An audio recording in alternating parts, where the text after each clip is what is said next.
Okay, just gonna give a quick one on this one. Just in case you were ever confused on whether or not chattel slavery was one of the most horrific things to ever take place on the human planet in regards to things that were done to a human population, the United fucking Nations thinks that that's the case. So if that's the case, right? You've got all of these countries around the fucking planet that have agreed on this. And you've got some Joe Blow in his fucking backyard talking about the shit didn't happen. But the entire planet around you can consensus agree that the shit fucking happened and was one of the worst things to fucking happen on this planet. I'm not dealing with obtuse niggas anymore. I'm not dealing with niggas who are willfully ignorant anymore. We live in the most over-informed age to ever fucking happen on this planet. This is the highest amount of people on this planet since it started that can read at the same fucking time. You even have an AI that will summarize an entire article for you if it's really that fucking hard for you to get through all of the information. But at the same point, it fucking should be. Because this is harrowing fucking information. But at the same fucking time, that harrowing information, that harrowing experience, is how many fucking people in our government got their family's money. So when we talk about generational wealth and how it passes from person to person, that's the agency through which these fucking former slave owners and slave owning families have been still able to benefit from slavery. Because the money they made back then was either rolled over to the next generation, one, or two, the money they made back then was directly put into an item or an asset. Black people weren't able to have assets until roughly 70 fucking years ago? So do the fucking math. If America is hitting 250 this year, and we've only been able to own shit for 70 fucking years, how the fuck do you think... Anyways, in that same 70 years, we caught up as fast as we fucking did because when you gave us a smidgen of opportunity, you realized that we were the fucking reason why half of the shit that America accomplished was either designed, invented, created, or stolen from us. I'm not gonna get into the whole fucking spiel about Lewis Latimer or fucking Granville T. Woods or fucking, oh my god, I can't remember her name.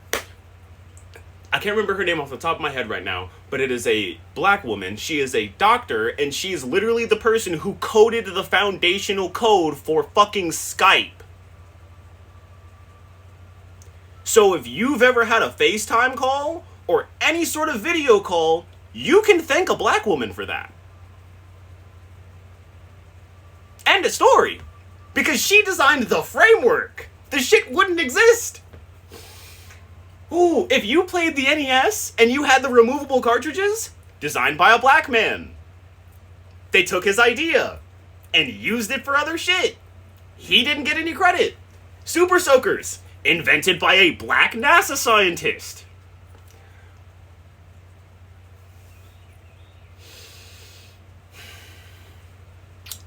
Y'all are scared, and y'all have been fucking scared. And that's why you don't want to acknowledge shit like this. Because then you would have to acknowledge that every decision that you made against the black community and against communities of color was out of fear that they were going to be able to quickly eclipse the level of academic and real world achievement that you were able to do. You've always been fucking scared of that, America. And that's what this shit fucking boils down to. Because your superiority complex, the white supremacy, is a mask. It is a mask for the fear of what will happen at the time and place when people that look like this are actually given an equal shot in this so-called meritocracy that you've been touting since 250 fucking years ago.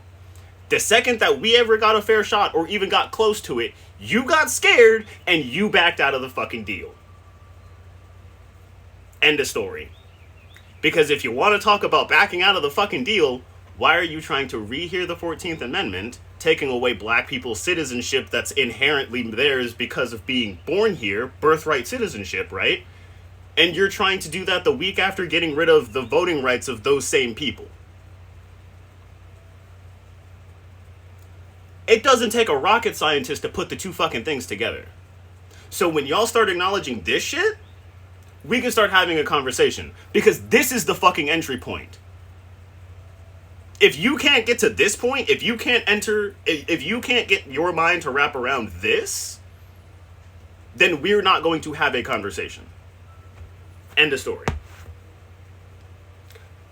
Because this is just the precursor to how almost every other major atrocity happened. We've always been the test run. We've always been the guinea pigs. The father of modern gynecology, guess who he was doing his experiments on to understand the vagina? Enslaved black women. Who'd have fucking guessed? There was one specific woman that he operated on 34 fucking times with no anesthesia. Just figuring shit out, so to speak. Didn't even figure shit out. We live in a country full of people that just love to continue to be stupid, though. So for those of you who can filter through all of this and understand that my passion is coming from the fact that this is going to be something that I'm going to use as a litmus test because there are entirely too many people that are just virtue signaling on this fucking app, then we can have a conversation. Because if this is a step that you've already gotten past and you're getting into the individual stories of, oh shit, this happened here at this time frame, yeah, we can have a conversation. Because then I can bring you up to speed on just how corrosive to the fabric of this society anti-blackness has been, to the degree that it has robbed white people of other things that they would still be enjoying now if it weren't for racist white people in the 50s and 60s being like, we don't want black people to have it, so nobody can. That's why college is expensive nowadays. Thanks, Ronald Reagan. Peace, y'all.